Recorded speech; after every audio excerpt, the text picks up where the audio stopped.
Ciao a tutti e benvenuti a una nuova puntata di Storie dalla soffitta, il vostro rifugio tra ricordi e curiosità del meraviglioso mondo del fumetto. Oggi vi porto in un viaggio nel passato, tra le pagine di un fumetto che ha segnato la storia del Corriere dei Piccoli e che ha conquistato il cuore di generazioni di giovani lettori italiani. Parliamo di Valentina Melaverde, la ragazza che ha saputo raccontare la vita e le sfide dell'adolescenza con un'intensità unica. Preparatevi perché c'è tanto da scoprire su di lei e sulla sua creatrice, la geniale Grazia Nidasio. Valentina Morandini, meglio nota come Valentina Melaverde, è un personaggio che si è ritagliato uno spazio speciale nella storia del fumetto italiano.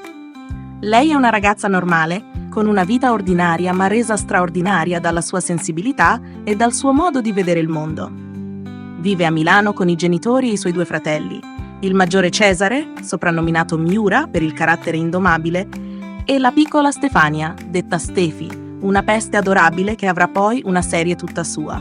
Valentina è un'adolescente degli anni 70. Va a scuola, ha amicizie da coltivare, passioni da scoprire e una famiglia a volte un po' ingombrante, ma sempre presente. Le sue giornate sono piene di piccoli e grandi drammi, proprio come quelle di ogni ragazza della sua età. La sua figura è resa indimenticabile non solo dalla sua personalità fresca e vivace, ma anche dal suo stile, moderna, elegante e autentica, una perfetta rappresentazione della giovane donna italiana di quegli anni. Uno degli aspetti più affascinanti di Valentina Melaverde è il modo in cui le sue storie vengono raccontate, un diario illustrato che ci permette di entrare nella testa e nel cuore della protagonista. Valentina scrive di sé, delle sue emozioni e delle sue giornate con un tono intimo e riflessivo. È un'esperienza immersiva per il lettore, che si sente quasi un confidente dei suoi pensieri più profondi. Le vicende spaziano tra la vita scolastica, le dinamiche familiari e i primi amori, sempre trattati con un tocco delicato e realistico. E poi c'è zia Dina, la zia cool, che tutte avremmo voluto avere. Una donna emancipata, creativa e piena di vita, che fa da guida a Valentina nei momenti più difficili.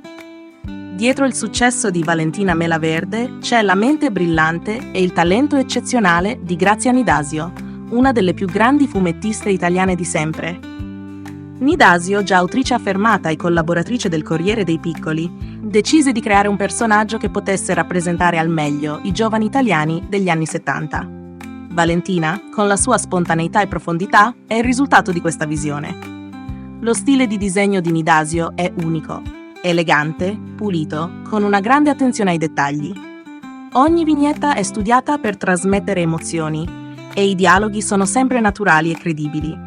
È impossibile non riconoscere il suo tratto inconfondibile, capace di rendere vivi i personaggi e i loro mondi. Valentina Melaverde fece il suo debutto nel 1969 sulle pagine del Corriere dei Piccoli, la storica rivista per ragazzi che aveva già lanciato tantissimi personaggi indimenticabili. La serie ebbe subito un grande successo, tanto da spingere la redazione a darle sempre più spazio. Dal 1972 Valentina passò al Corriere dei Ragazzi, un'evoluzione della rivista più in linea con il pubblico adolescente. Le avventure di Valentina si conclusero nel 1976, ma il personaggio non fu dimenticato. Negli anni 90 la casa editrice Salani pubblicò delle raccolte intitolate Il mondo di Valentina e Il club delle mele verdi, che permisero a nuove generazioni di scoprire questo piccolo capolavoro del fumetto italiano.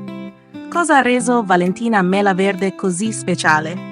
La sua capacità di raccontare la realtà con una profondità e una sincerità che raramente si trovavano nei fumetti per ragazzi di quell'epoca. Valentina affrontava tematiche importanti, come il cambiamento sociale, l'emancipazione femminile e le difficoltà dell'adolescenza, senza mai perdere quel tono leggero e accessibile che la rendeva così amata. Molti lettori si sono identificati con Valentina, trovando nelle sue storie un riflesso delle proprie esperienze. È stata una pioniera, una delle prime protagoniste femminili del fumetto italiano a essere così completa e complessa. Se penso a Valentina mi vengono in mente i pomeriggi passati a leggere i suoi diari, immergendomi in un mondo fatto di emozioni autentiche e piccoli dettagli di vita quotidiana. C'è qualcosa di speciale nel modo in cui Grazia Nidasio ci porta nella mente di una ragazza adolescente. Non c'è mai superficialità, solo una grande sensibilità e comprensione. Oggi, rileggendo quelle storie, mi rendo conto di quanto fossero avanti per l'epoca. Valentina non era solo un personaggio, ma un'amica, una guida e un esempio per tanti giovani lettori. E voi? Avete mai letto le storie di Valentina Melaverde? Se non l'avete ancora fatto, vi consiglio di recuperarle. Sono una finestra su un'epoca, ma anche un viaggio nelle emozioni universali della crescita.